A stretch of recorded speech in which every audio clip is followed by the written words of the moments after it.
Welcome into another edition of Target Score Winnipeg. I'm Joey Slattery. Beside me is Taylor Allen. Another big week here in Sea Bears land, going 1-1 since the last time we were on the show, winning one at home and losing a tough one on the road. We'll get into that and much more. Also coming up on the show, an exclusive interview with fan favorite Nathan Bilamu, who has been, since he joined the team last year, won the hearts of Winnipeggers. He's back this year and he's off to a great start. Going to learn a lot more about his journey. You can follow us on Instagram at Target Score Pod. That's where we have all the content from all of our podcasts across the network, including Target Score Brampton and Target Score Vancouver.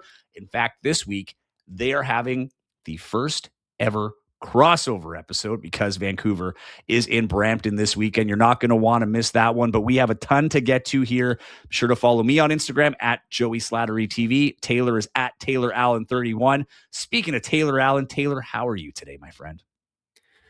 I mean, I'm doing well, Joey, but I'd be doing even better if we got invited to the crossover party. I mean, you would think like we were the first Target Score podcast, so you think we would get that invite, but apparently not. So I guess we're we're like the ugly ducklings of the Target Score family, I guess. But yeah, we wanted to do it. Here's the thing. We did want to do it, but it was like a weird time because they were going to Brampton on a Monday. And as you probably know by now, we usually record on Mondays or Tuesdays.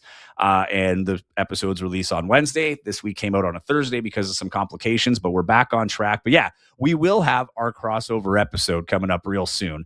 Because, we got to rip those guys. We are the OGs, Taylor. We've been doing this. If you look at the cover art for the Target Score shows, the Brampton one and the Vancouver one have one basketball, which means one season. We've got 4. We are veterans. They got to have respect for the veterans. So we would command that. And I know that these guys are going head to head in this podcast. So it's going to be good listening and good viewing for sure. Let's get into it though, Tay. Let's start with the game at home against Niagara, which was a great all-around game, for the Winnipeg Sea Bears, particularly from Teddy Allen, cousin Teddy, who had 25 points, a 6-steal game again, just resetting the franchise record he already had that he set just a few games earlier, tying it at 6. Complete game for him. Armani Chaney was lights out from beyond the arc, man. I mean, what a game between those two. And I got to get this one out of the way because I know there's super fan owner David Asper was, very happy with this, and we were going to talk about it, but I have to make sure I don't forget about it because there was the one play, and it's on Instagram if you go see it on the CBL page, where Teddy Allen, we keep talking about the facilitation of Teddy Allen. He probably had one of the nicer setups with one of the nicer finishes from, Armani Chaney, passing up what is, let's be honest, always a good shot for Teddy Allen, even when it doesn't look like it, for a great shot over at Armani Chaney. He slips it over to the weak side 45, gets him in set. He puts up a long range 3. And that guy's range that day was, that hoop was an ocean and that basketball was his rock. Everything was going in. But that was I understand they didn't have Khalil Ahmad and they weren't at their best. It was only their second game for the Niagara River Lions, but you took care of business.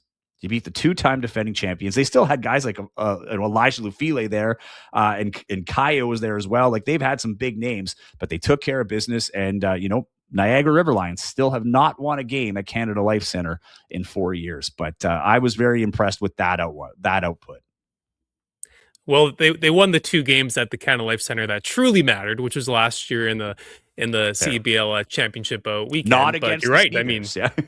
Exactly. Not against the Sea Bears, though. So there you go. But no, I mean, like you said, Khalil Ahmad isn't with the team yet and stuff. So obviously they weren't at their best. But with that said, Joey, would it be outrageous to say that might have been one of the most impressive Sea Bears regular season performances in franchise history, or am I kind of jumping the gun and overreacting a little bit? No, I think it's fair, at least in recent memory, right? It was a tough season last year at home, and this year we got that full-fledged, what we were expecting. It was Mike Rainbow basketball. They were scrappy. They were, going after the possessions. They were physical.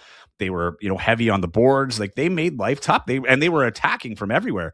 They had all these points in transition because they were forcing turnovers, the second chance points they dominated, points in the paint. Like, it was a complete game. And I don't think you're out of line saying that it was at least one of the better performances we've seen, at least in a very long time. And to me was kind of the tone setter of just like, okay, this is now, we're 3 games in at the time, or was it 4 games in at the time? And now you're getting a feel, okay, like this is Sea Bears basketball. Like we're still waiting on Isaiah Osborne, still waiting on Xavier Moon, who is playing Game 7 in his semifinal round on Thursday. I think 11 a.m. is that time. So when you're watching this, it might very well be over. And he will be back as soon as his playoff run is over. If he moves on to the championship, it'll be a little while longer. If they lose that game, he'll be here a little bit sooner. But this team is gelling pretty well. And we'll get to the Brampton loss in a second. I don't think it takes away from my point here, but we're seeing this team. There's still some, we'll say, gaping holes, like areas they clearly have to get better at, or at least more consistent. But overall, this team seems a lot more cohesive than last year. Teddy has had his 30-point game. He had a 25-point game in Winnipeg against Niagara. But he's doing a lot more, and it's still that team game. Like Teddy is still getting his, but it's not dependent on Teddy like it really was in year one. I think that's like the biggest difference I've noticed so far of this new Teddy Allen run. He's still incredibly important. The offense runs through him, but everybody's kind of eating, if that makes sense. And we're seeing guys get better. Like the first episode, we were talking about Armani Chaney being a little disappointing in his opening round. He's been great since then, coming off the bench. His range is now, he's figured out the rims and he's getting real comfortable at home. It looks like a dangerous team at home. Again, road not as kind, but not blowouts either. Right. So I think the team is in a really good spot. I don't know if Mike Rainbow would feel the same way. Mike Rainbow is a very detail-oriented guy, loves practice, and I think he would love to have a few more practices under his belt, as the season goes on. But I think what they've been able to accomplish with this team, with a lot of new faces, bringing back some familiar faces that hadn't been here in a while, it was pretty promising. And I think that Niagara game is kind of the gem so far of the early season. Well, I mean, whatever the record is, I mean, we're 5 games in. Doesn't really matter where you sit after 5 games. But I will say this, Joey, that I think there's already signs that this team is just built better and just playing better than they were last year. I mean, even the numbers kind of back it up. I mean, they're averaging 10 more points per game. Yep. And they're shooting the ball better. I think they're shooting 7 or 8% better than they were last year. And yes, I know there's different players on this team and Teddy and whatever, but I mean, Joey, I think this is the Mike Rainbow effect. I mean, he's got these guys playing really hard on defensively. I really like the pressure that they've been bringing. Every game they've played so far. And again, just offensively, like you said, I mean, I think when they did sign Teddy, people are kind of like, okay, like, is it just going to be the Teddy show again? But really, it really hasn't been. Like, other guys are getting involved every game. There's been different guys stepping up. Armani Chaney was the guy in that Niagara game. And yeah, I think Mike Rainbow is a big reason why they're at where they're at right now. And I think to be 3-2, again, mentioned this last week, but to have a winning record before arguably your best player, Xavier Moon, even gets here, I mean, you got to be happy with that. So, yeah, they would be a lot happier if they won that last one in Brampton and were 4-1. But at the end of the day, though, I think encouraging signs so far. But of course, there's still lots of room for improvement as well. Well, I'll say this. I talked to Teddy Allen the morning after they beat Niagara. They had their run through before they took off for the game in Brampton. And he had said something. I didn't use it in my game day report, but it was a valuable piece of information. But he's talking about the success of the team and the team cohesion. And he said, we're trying our best to play Mike Rainbow basketball, which is edgy and it's scrappy. And it's a fight. And I asked him, like, do you like that style of play? And he said, I like any style of play where I win. And it seems that he's bought into it. And he's got a trust with Mike Rainbow. Rainbow clearly has a trust with Teddy Allen. And we'll get into the Brampton game. I think it's a good segue, actually, because the Brampton game did not go as planned. And we saw some of those things, come back to bite them that have been problems, from the get-go. The big one being the turnovers. They had 18 turnovers that game.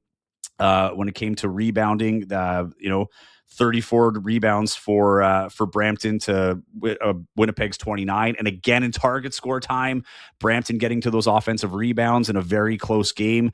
So that game was a 96-92 loss for the Sea Bears. The Sea Bears beat Niagara 97-71, but they lose a 4-point game in Brampton. This is only a few days removed from losing a 2-point game where they had a 10-point lead against Scarborough, right? So going on the road has not been great. But here's the thing. Scarborough and Brampton are the 2 undefeated teams left in the CBL as of this recording, right? So it's not like they're going in and getting pumped by these teams. And the other thing I really like about this is they were going shot for shot with Brampton. I mean, Brampton's got a stellar team, man. Like, they had Sean East, Moncrief is another guy that's been playing, lights out. Cameron Tyson, Prince Odro, who's a CBL vet, but like they've got weapons, and they were going off. They were creating turnovers. Sean East is a menace. He's fast. And he could put the ball in the net. How many did he have that game? He had 23 points, 7 assists, right? Like it was a Sean East game, but they kept it close, and they really could have won that game, right? Like it was a dogfight. Both of the teams put everything on the floor. But I will say it's the first time we kind of saw Teddy getting a little bothered, right? He got picked up the technical after not getting a foul, which I thought was a foul at the time. He faked a shot, the guy goes up, and then he goes in. He didn't lean into the guy jumping, but there was contact there and no call. So I understand the frustration, but he kind of bounces the ball. Ref is not going to take it, gives him a tee. Cooler heads prevail, and then he takes a hard foul, which it was a hard foul, and it was target time, winning basket type stuff, and he's just trying to make a defensive play to make sure by any means necessary that ball doesn't go in. I think that is a byproduct of that scrappy play, right? We're going to do whatever it takes to win, and I'm just playing as hard as possible. He went to help the guy up. It created a bit of a melee between Alex Serta, head coach of the Brampton Honey Badgers, and Mike Rainbow, head coach of the Winnipeg Sea Bears. But it's one of those things that I'm wondering now, is this going to be a moment that brings that team together, right? We lost a close one, but we fought. I thought there was a lot of positives in that loss. Someone had to lose that game. Brampton's on a heater right now, and you still don't have two very important players, including Xavier Moon, as we keep talking about every episode. He will be here soon, but I thought, yes, it's a loss, but it's against a really good team that's doing really big things. And Emmanuel Acott had a line, something along those lines, right? Like, this is a team that if we want to win a championship, we're going to have to beat them at some point. We learned a lot this game, and I think that is a big difference.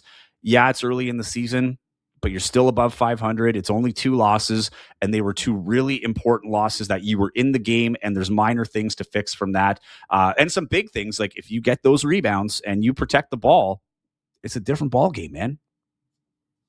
I love that quote from E-Man. Like, I like that he's like already thinking about championship, this early in the season. And, you got to love the confidence in that these guys are like, yeah, we're here to win a championship. Right. And yeah. And so far, Brampton, they kind of are the standard right now, which is pretty crazy considering how awful they were last year. Totally. But I mean, you look at them now. I mean, they have the best defense in the league. They're allowing the least points per game.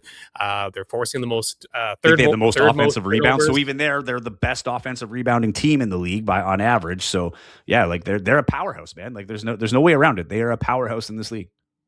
Yeah, most steals out of any team in the league right now. So yeah, they are definitely a powerhouse. And for the Sea Bears to not play their best game and to turn the ball over as much as they did, and to still only lose by 4 and on the road as well. I mean, no, that's not a win. You can't be happy with that. But I mean, that's just, again, that's encouraging signs, because again, CBL, I know it's only a 24 game season, but the summer really is a marathon, because these teams change so much and whatever. And you just want your team at the beginning of the year just to be showing signs of a team that has the potential to figure it out at the end, once they do add that missing piece or two, whether it's midway through the year, late in the year, whatever it may be. And I'm not trying to, hype the team too much, because again, there's still some things that, they haven't been fantastic at. But right now, though, they are just showing some signs that they were not showing at any point really last year. Totally. And like, let's be honest, they don't have their full team, but neither does anybody else, even Brampton. Brampton, as far as we know, Jameer Nelson Jr. is still coming, so Jameer Nelson Jr. joins. That's probably the most lethal backcourt in the league, and Xavier Moon and Teddy Allen will have to prove if they are, right. So 100%, these games, like I've said it before, they're not steals, but they're important, right? If you're winning these games, it's just going to relieve a little bit of pressure later on if you do find yourself, because you're going to lose a string of games at some point, right? But these games here, you don't want to lose these ones when you're up against understaffed teams or teams without a ton of experience playing. You have to take advantage of those, and they have. The only game between now and our next recording is the one against Saskatoon in Saskatoon. That is the second game of their season-long 4-game road trip. They made quick work of Saskatoon at home. Saskatoon's been struggling. Interesting note, both Calgary and Saskatoon, who are under the same ownership, are 0-7 at the time of this recording. No wins for Saskatoon yet, no wins for Calgary, which I'm a little surprised by. Calgary is usually a safe bet team. But things are not going well in Saskatoon right now. It's been a slow start. I'm curious to see what the urgency is going to be like. I like Isaiah Fox as a coach, and I thought, a guy that's been patient. But now, it's been 3 or 4 games, no wins. You have Winnipeg coming to town. The Tracksuit Brothers are going to be there, right? So there's going to be some loud Winnipeg representation in Saskatoon. But this is a game for the Sea Bears too that you can't overlook. And I think part of it is like there's going to be a little bit more vigor there. I would at least hope after losing that first game that they can't look at this as a gimme. They got to go into Saskatoon as full or as unfull as SaskTel Center is going to be. They just got to go in there and play, and don't play with their food, man. Chew, eat, swallow, move on to the next one.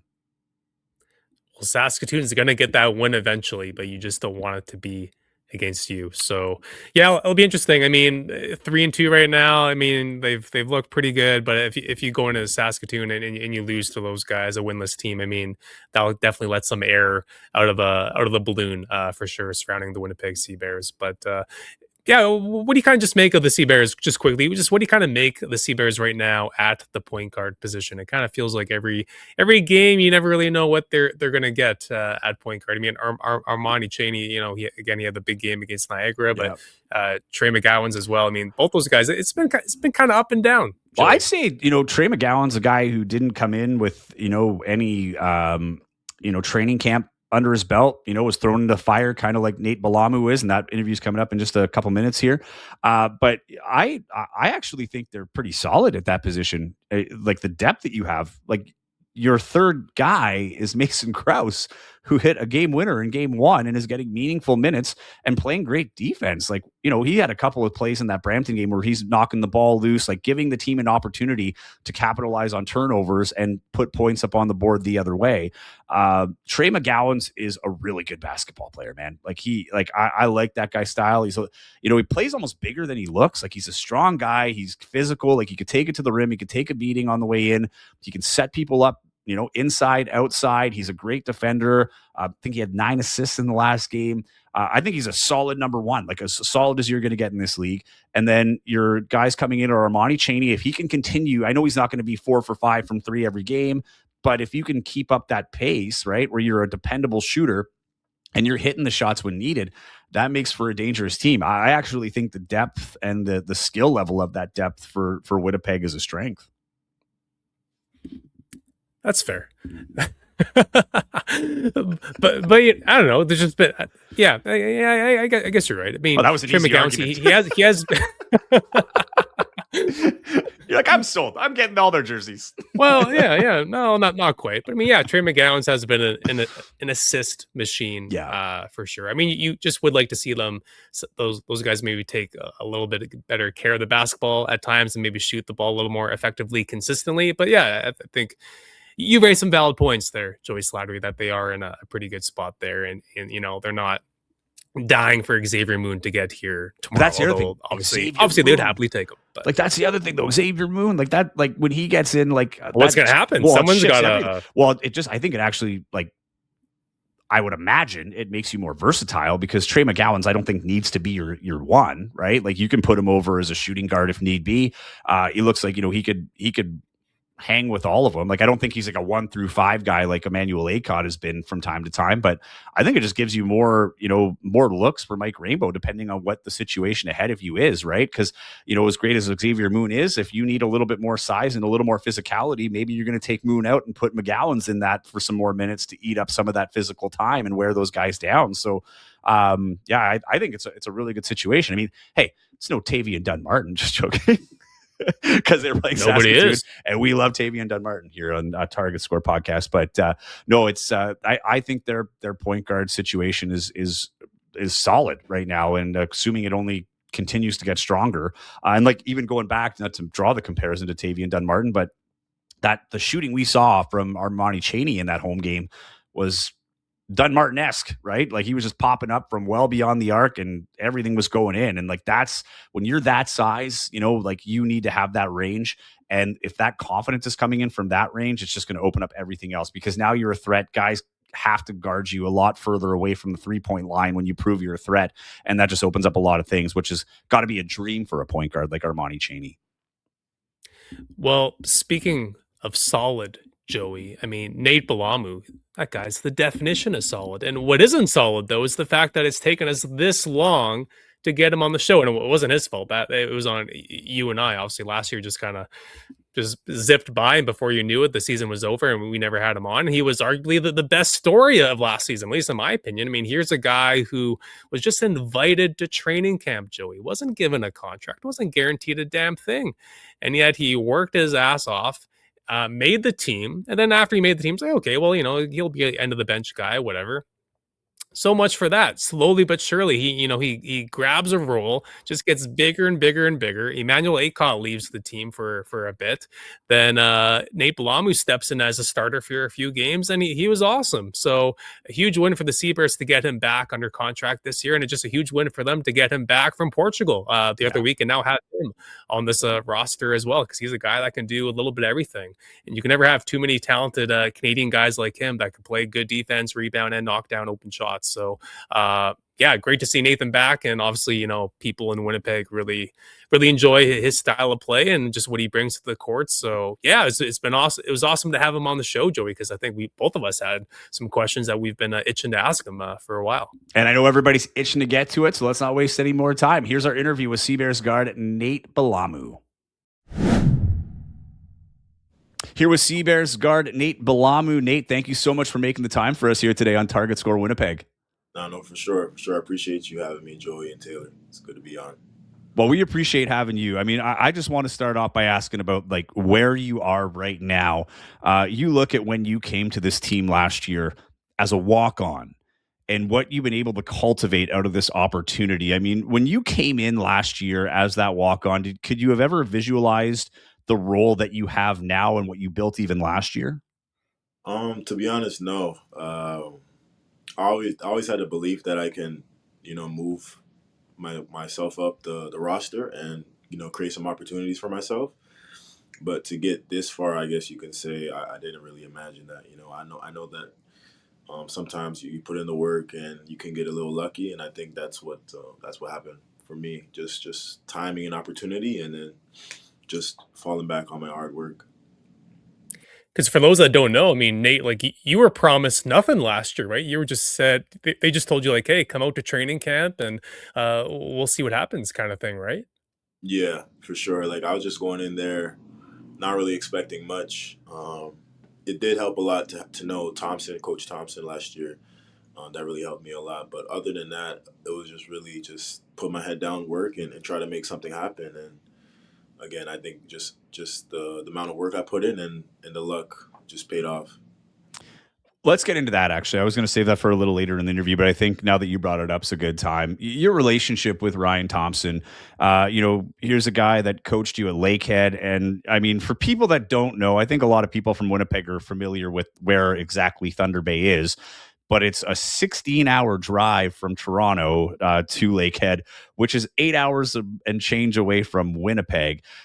How did you meet Ryan, and how did you end up at Lakehead? Let's start with like the beginning of the relationship. When did that come together? Yeah, so my assistant coach at Lakehead was Coach Erdman, and his father actually taught me in high school at Cathedral High School in Hamilton, Ontario. So for the longest, we had that relationship with me and Coach Erd and his dad, and they've been recruiting me since high school, actually, Lakehead.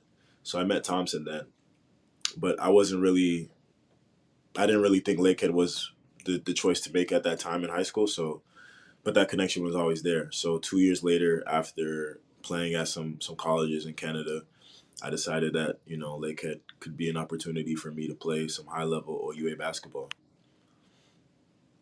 When you Well, look at maybe expand on that a oh, go little. ahead. Sorry, Joey. Maybe Go just ahead. expand on that a little bit, Nathan. I mean, your story is just remarkable in so many ways. I mean, you and I had a good chat last year. I mean, you weren't a guy who was super heavily recruited out of high school, right? Like you had to kind of prove yourself a little bit at a lower bit of a lower level before going on to youth sports and making a name for yourself.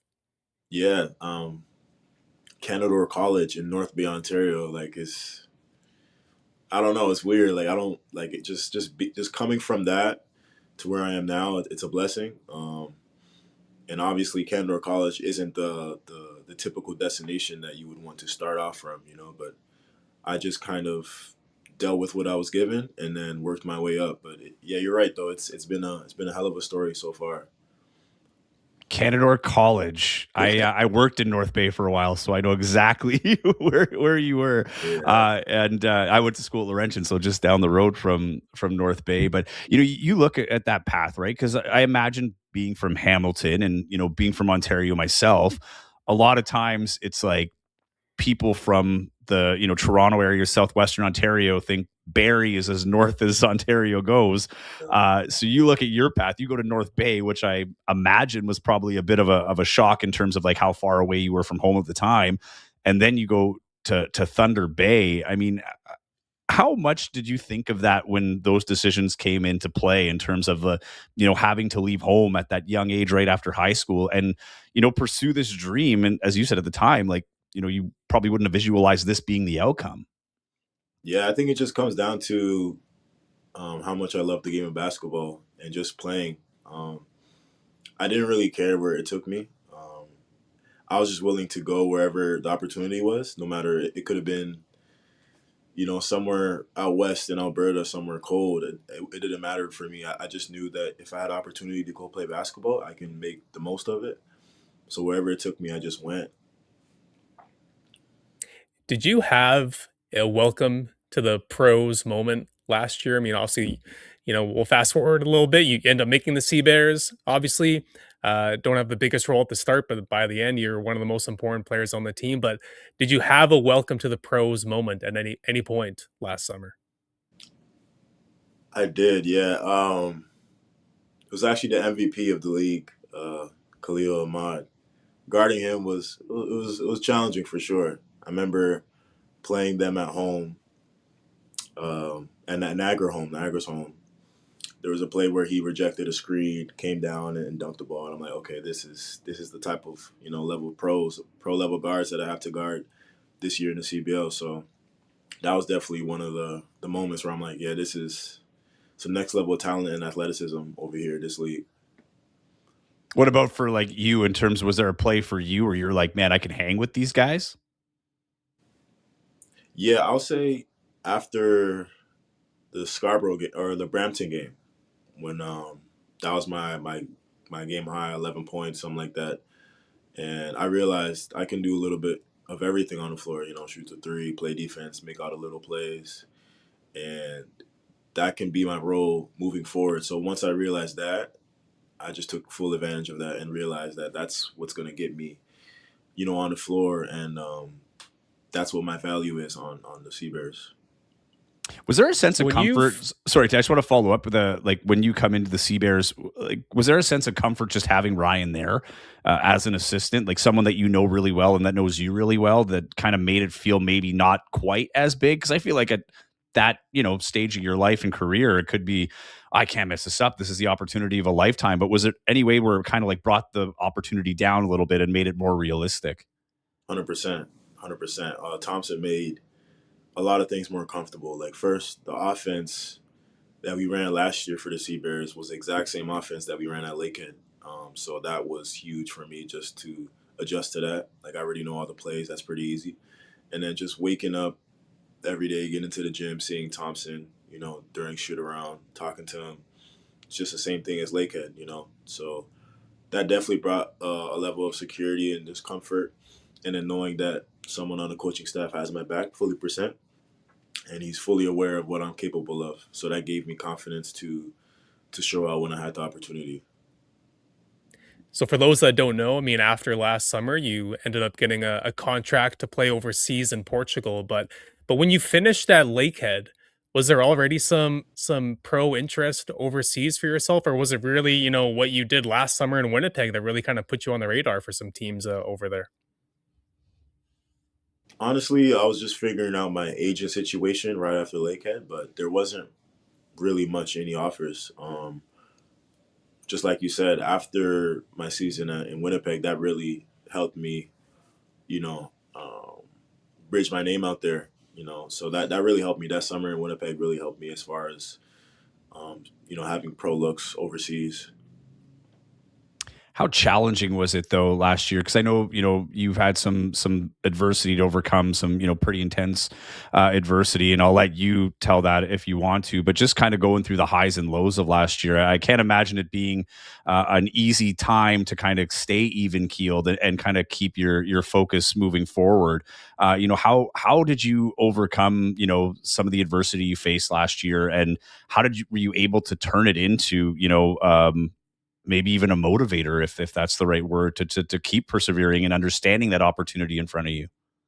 Yeah, it was a very difficult summer, at times last year. But I have a great family, and a support system that they take care of me, and they just love me.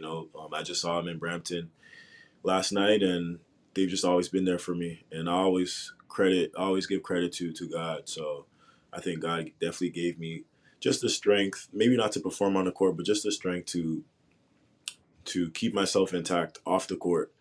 So when I'm on the court, it doesn't transfer over to on the court, and I could just handle what I'm doing and go out there and hoop. And I also wanted to obviously make my pops proud. And I know that he would not want me to dwell and, let's say, just kind of like sink in and vendor off. I know he'd like to see me use that to overcome and to, make the most of the opportunity given. And I feel like that's what I did, and I know he's looking down and he's proud. Do you still wear that jacket? I remember last year you wore his Yeah, coat to the games. Is that your good luck charm? it is. It's in my closet right now. I'm definitely gonna pull it out again, this summer for sure. No, that's awesome. I mean, you quickly became a fan favorite last year, Nathan. I mean, Winnipeg, we're kind of a blue collar town, right? Like fans here, they like a gritty player, a guy who's not afraid to, do the dirty work, die for loose balls, play hard on defense, knock down open shots and whatnot. And that was you to a T last year. So for you, I mean, a guy growing up in Hamilton, that a city that maybe gets lumped in the same category as Winnipeg sometimes by some people. Some people, sometimes don't always say the nicest things about Winnipeg and Hamilton, which isn't cool because I like both cities. I've been to Hamilton many times, but for you, I mean, just did you kind of embrace that? Playing in a town that obviously has some similarities to where you grew up. Yeah, there's definitely some similarities. Again, blue collar town like Hamilton, and it's very gritty, just like Winnipeg. And that's what I grew up in for most of my childhood. So I was accustomed to that. I was accustomed to the people and the environment. I think we're very very similar in many ways. We kind of have to like work for everything we got. So I just try to. That's really who I am. So I just try to embody that as much as possible. And I think the city just realized that we're very similar in many ways, and I feel like that's what they valued and liked about me. How was your first season overseas in Portugal? Like you're a few games into your CBL season now. What have you noticed in terms of what you were able to take away from your first full winter season of pro basketball, and the changes you've noticed now in your second year with the Sea Bears? Definitely, just experience. Just experience overseas. That goes a long way. Overseas when I was, overseas, I played a lot of minutes, probably like 30 minutes per game. So that definitely just gives me a next level sense of experience, just being on the court for that many minutes every week, every game. I had a bigger role over there as far as scoring and doing more facilitating and defensive, you know, purposes. So that was really something that I could bring over here to Winnipeg. And I know my role is different over here, but just all that experience and those opportunities that were overseas, it's definitely helped me adjust over here as well. And as far as talent and athleticism, that's obviously more different and more better over here in the CBL. So that takes some adjusting to, but I think I'm well adjusted now. When at least when I think of Portugal, I think of soccer, obviously, right? Basketball is not the first sport that comes to mind when I think of Portugal. So, just what is the basketball scene like out there? I think it's a sleeper. I think it's a sleeper. I think they do really they like basketball out there a lot. Obviously, soccer is number one, and I don't see that changing for them for probably some decades. But my club, the fans were loud. It's kind of smaller community, but the fans were there every night, every game. The culture was there. It was all about basketball, and I loved it. I enjoyed it there. The weather was great. I loved it for my first year in Portugal. When you were playing with the Sea Bears last year, we talked about Ryan Thompson being an assistant coach, but Mike Rainbow is also an assistant coach, and now he's the head coach. It's a new era here in Winnipeg. You came in a little bit later than everybody else, but now that you've had a chance to have at least a couple practices and a few games, what's the biggest difference you've noticed from a year ago with this team? I mean, the team's off to a good start. Vibes are pretty high. I know you're just coming off a loss in Brampton, but you was a 3-1 start before then. What's the biggest difference you've noticed from a year ago to this year, and what Mike Rainbow brings to the table? I think he values defense a lot, and he values the gritty part of the game, and that's very important. Like it might not be able, the grittiness and the defense might not show right now early in the season, but when it comes to playoffs, and the ball's not going in, and you have to rely on hard work, on effort, on the little things. I think that's what he really values, and that's really predicated on the team. So I think that's the biggest difference from last year to this year. I just want to follow up with that too, because was it an easy decision to come back to Winnipeg under a new coach in Mike Rainbow? Because Ryan Thompson ended up going to Ottawa. There was there ever a chance you were going to go to Ottawa? Did you give that any thought? Was there any conversation there? No, there's no conversation with Ottawa for sure. No, but Mike Rambo, like the fact that he's a defensive minded coach, and that's what I hang my hat on. I think just that connection right there, it was a no brainer, and I was very familiar with his style, with obviously Lex Campbell. He's a coach now, so just that familiarity with the city and everything, it was an easy choice to come back to Winnipeg.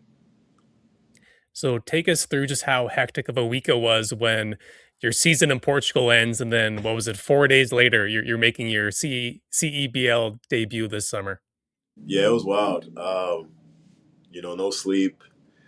It was like a 16-hour travel day. A lot of layovers and stuff like that. But again, that's just what being a pro is about. But it was wild though. I didn't even know I was gonna play or not, but it was wild. But again, that's what being a pro is about, and I think I did decent for the circumstances that I was given. So for sure. Are you adjusted to the jet lag yet? Like, was there any jet lag coming over from Portugal and then just like being shoved into the lineup in Winnipeg? There's a lot of jet lag. Yeah, there's a lot of jet lag, but I'm adjusted now for sure. But yeah, that was a tough day, rough morning. I can only imagine. 11 a.m. game too. Yeah, it was. Yeah, no kidding, eh? Yeah. Well, first impression of playing with Teddy Allen. He's a bucket. He knows how to put the ball in the hoop effortlessly, and he's a fun guy to be around off the court. So, I'm just looking forward to learning more about him. Maybe even learning some stuff from him. So yeah, that's my first impression so far. What do you say, Tay? Ready for target time? Let's do it. Nate, you ready for target time? Do it.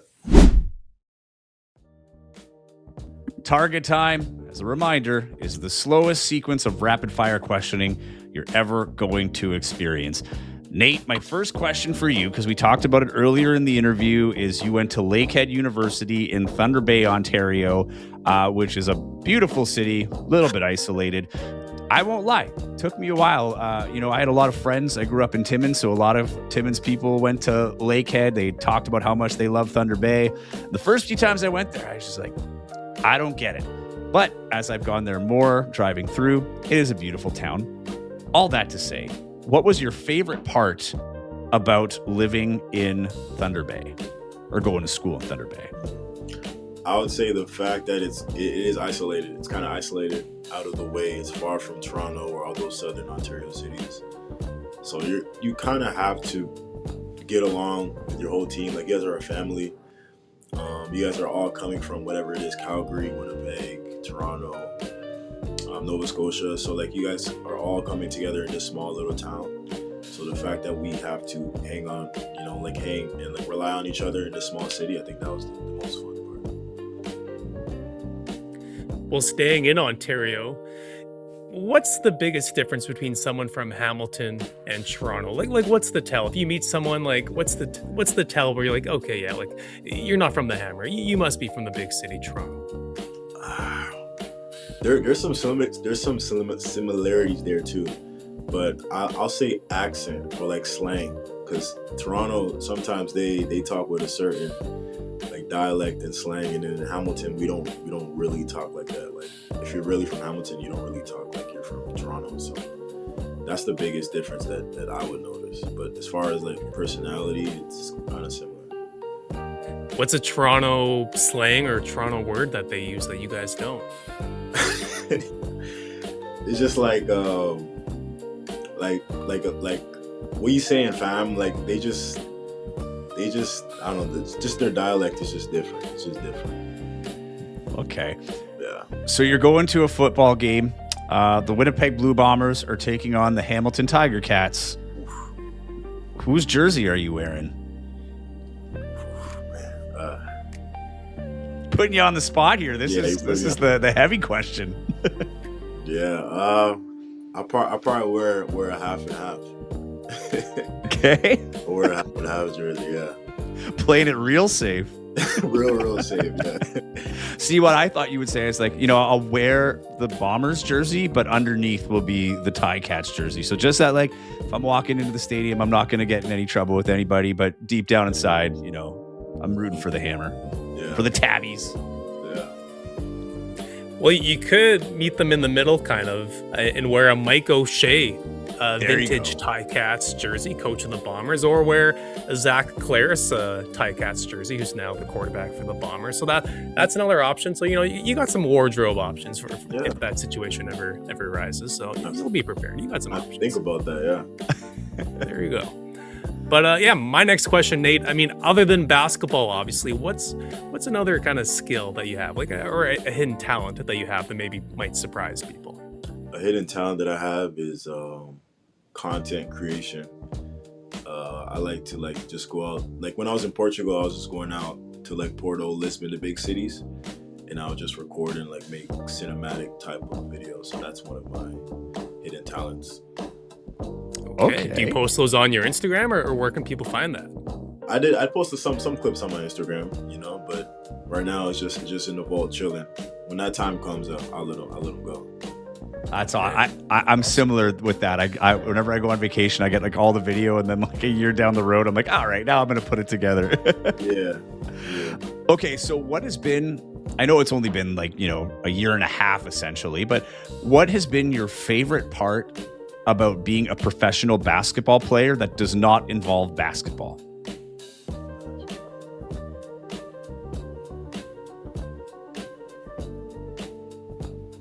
You have a lot of free time, so then you can really use that time to learn a new skill, or in my case, go out and record some video, or whatever you like to do. You have a lot of time to do it, so I feel like that's a benefit for sure. Yeah. My next question, Shai Gilgeous-Alexander. Have you had any run-ins with him, your fellow Hamilton baller? And any run-ins, any moments where you've even been in the same room as Shai Gilgeous-Alexander?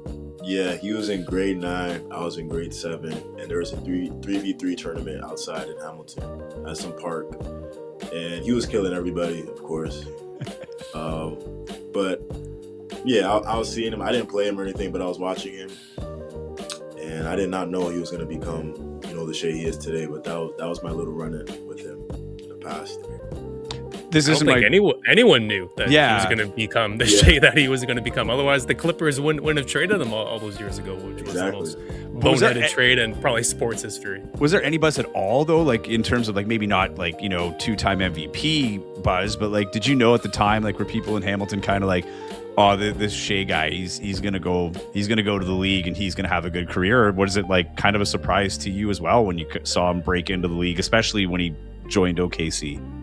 No, I think it was just a surprise to everyone. Like the fact that he was killing everybody. He was taller, in grade 9, lanky kid, but no one really knew that he would become who he is today. That's awesome. Okay, now what was the like outside of being a professional basketball player? You can pick which way you want. I'm going to phrase this question 2 ways, and you could answer it which way you want.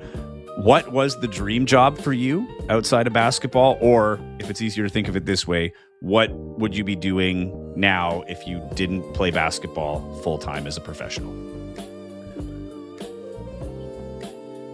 I think I'd go back to school and take psychology.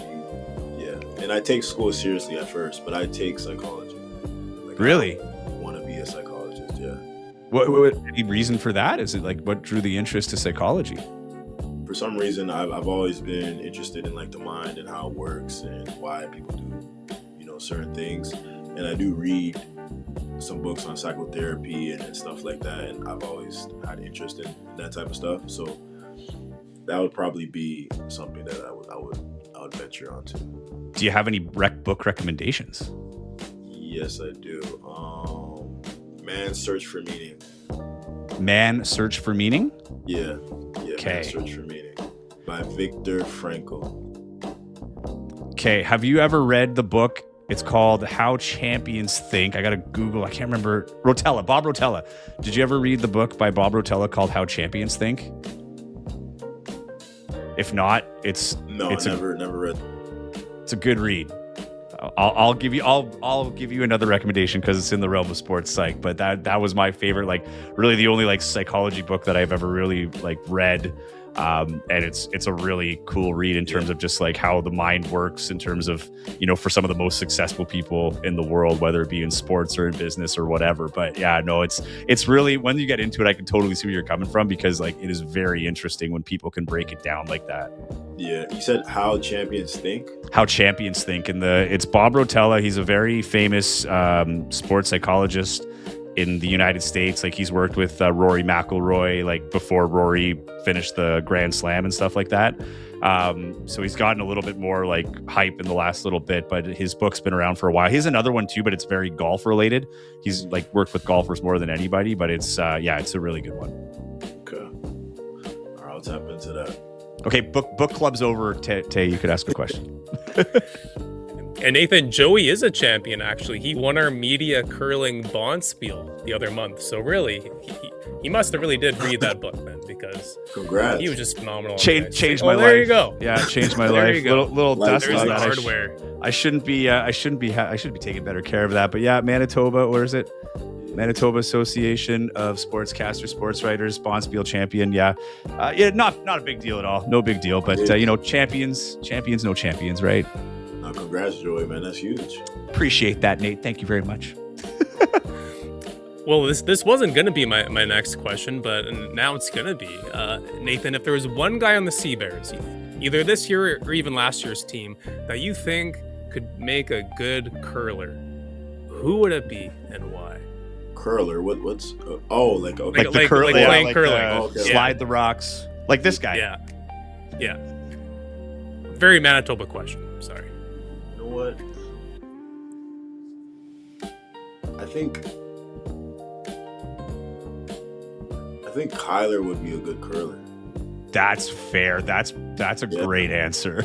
I think Kyler would be a good curler. Yeah. I think if you took Filowich and put him in a curling rink and like didn't tell anybody that he was a pro basketball player, they'd be like, "That's a really tall curler." He might get away with it. Yeah, I could totally see it. I thought it'd be Armani Cheney because Armani is like smaller, so I feel like he can get in like the Manitoba tuck a little better and get like closer to the ice as he's letting it go. But that is something that the Sea Bears got to do for content. a day out curling with a bunch of basketball players. I want to see guys, 6'3" and over, up to 7 feet tall. Like Jeremiah Tillman Jr. coming out of the hack would be a sight to see, Yeah. Taylor. I think this is a project for us. No, that'll be Sounds great until one of them slip and cracks their head open and then they're no. out for the season or something. But until then, yeah, that it'd be great, I'm sure. Yeah. That's amazing. All right, I'll finish off with my last question. If you had a chance to play any other sport professionally, what do you think it would be? And you don't have to actually have the skill. Like you could say, like you could pick your skill set. You can go into the Sports Dream retail store, pick all of your, attributes that you need to play this sport and be great at it. What would it be? It would be soccer for sure, or football for sure. Yeah. I played, like that was my first sport, and my dad actually played that too. So like that sport, I love that sport. If I wasn't playing basketball, I'd definitely be playing that. I was a goalie, so I wasn't that skilled or anything like that. I was just tall, and they said just go. And the hops probably help too, right? Because you got to cover a lot of ground. Yeah. Did you get to any football games out in Portugal? I actually did. Yeah, I went to a Sporting versus Benfica. It's like a big rivalry over there. They absolutely hate each other. So that was a fun sighting for sure. The fans are crazy over there about football. It's like a religion. So, Yeah, I bet. That's really cool, man. I'm glad you got to experience that. It doesn't matter what country I travel to, if they have a pro soccer league, like that's one of the first things that I look up and try to find a game to go to, because soccer is just, in other countries at least, it's just like the atmosphere is electric and it's the coolest thing ever. So no, good for you, man. That's awesome. Appreciate that. But to close us out, Nathan, speaking of other sports, who would be on your sports Mount Rushmore? So who do you think are the 4 most iconic athletes? Or maybe it could be even just 4 athletes that are, maybe I'll pivot to this, 4 athletes that maybe have meant the most to you in your life, whether just as a fan or just being motivated by them or whatever it may be. Who would be on your sports Mount Rushmore? Oh, okay. So definitely Kobe Bryant.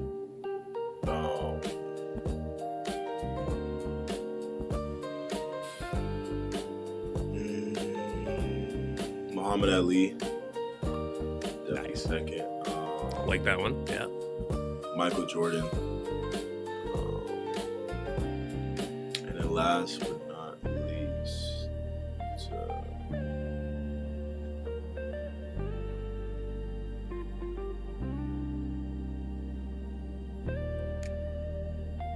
you know what? Wayne Gretzky. Whoa, okay. Hey, the great one. Yeah. Like just what he meant to Canadian sports, and like how he put Canada like on a map. That Wayne Gretzky, like he's iconic to me. And really like a whole sport, right? Because hockey was not popular in the southern US, and then he goes to LA and pops off. So that it makes total sense. I was like, I was wondering where you're gonna go with the last one. Wayne Gretzky though. That's a good one. Good stuff, Nate. I was hoping you were going to say a curler, but Wayne Gretzky. Yeah. I was going to throw out Jennifer Not Jones. I was going to say Jennifer Jones. Let's go curling. But no, Wayne Gretzky is. You're right, man. For what he did for hockey, Canadian sports, and man, that was not a lot of athletes had a career that guy had. Like even when you look at the MJs and the LeBrons and all the different sports. I mean, that record book is full of Wayne Gretzky stuff and will be for a very long time. That's for sure. Yeah, no, for sure. All right. Well, that wraps up Target Time. Nate, thank you so much for making the time for us here. This week we wanted to have you on since last year, so I'm glad we were able to get you on early this season. Congratulations on everything so far. And I know job's just getting started here with the Winnipeg Sea Bears, but good luck the rest of the season, and we're looking forward to watching you.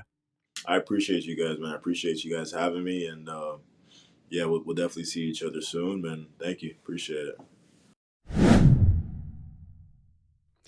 That was Sea Bears Nate Bilamu, just an absolute stellar human being. Great story. We focus so much on what he did last year, and I don't think people fully recognize, what he went through with the passing of his father, and how he was able to ride those highs and lows of last year. Just an impressive individual who's deserves the success he gets, but he really does work for it. Yeah, no, absolutely. And again, this is a guy who the CABL was built for. I mean, we talked about it in the interview. I mean, he finished his youth sports career, didn't really have any pro interest, right? And again, he makes the Sea Bears team, and then from there, look at him go. He gets the contract to play overseas in Portugal, and I'm sure he's going to end up playing, several years overseas and make a few bucks and get to experience all these incredible things. And that probably doesn't happen if there wasn't a Canadian Summer League like there is. So yeah, I Fair mean that's point. just a great feather in the cap of the league, and just a reminder as to what this league is actually for. Of course, it's awesome seeing guys like Teddy Allen and these other import guys come up here, and they're fun to watch and stuff. But at the end of the day, though, like this league is for guys like Nate Bilamu. 100%. And I think he's going to be the bit of the poster boy of what the CEBL can do. And this is a guy who wasn't even signed. So for all those listening to this podcast that, are going to university or in university and, you're really hoping you get that signing day, these training camps can open up opportunities you may never realize. You're not at least not realize what they can pan out to be. Nate Bilamu is a guy that you should, bookmark his story, because it's a guy that found an opportunity that didn't seem like much, and now he's a full-time pro basketball player, an impact player, living his dream right now. So yeah, it was great to have him on. We'll have another episode next week on Wednesdays as they drop. They aren't going to drop on Wednesday. You'll see it on Instagram. So make sure that you're posted to our Instagram account at Target Score Pod. This one dropped on a Thursday. That'll be rare. Wednesdays are when we are dropping them. So make sure that you're following. Subscribe on YouTube. Subscribe on wherever you get your podcasts. Make sure that you don't miss an episode. Give it a like. Give it a comment. Give it a review. We love interacting with you. I love the direct messages. You can keep those coming too. I try to get into as many as I can. And I'm sorry if I don't get to everybody, but I do really appreciate everybody's passion. And if you have anything you want us to cover on the show, please let us know. You can follow me at Joey Slattery TV. You could follow Taylor at Taylor Allen 31. Taylor, this has been a slice. We'll do it all over again next week. Have a good one in the meantime, buddy. Enjoy that Sask game.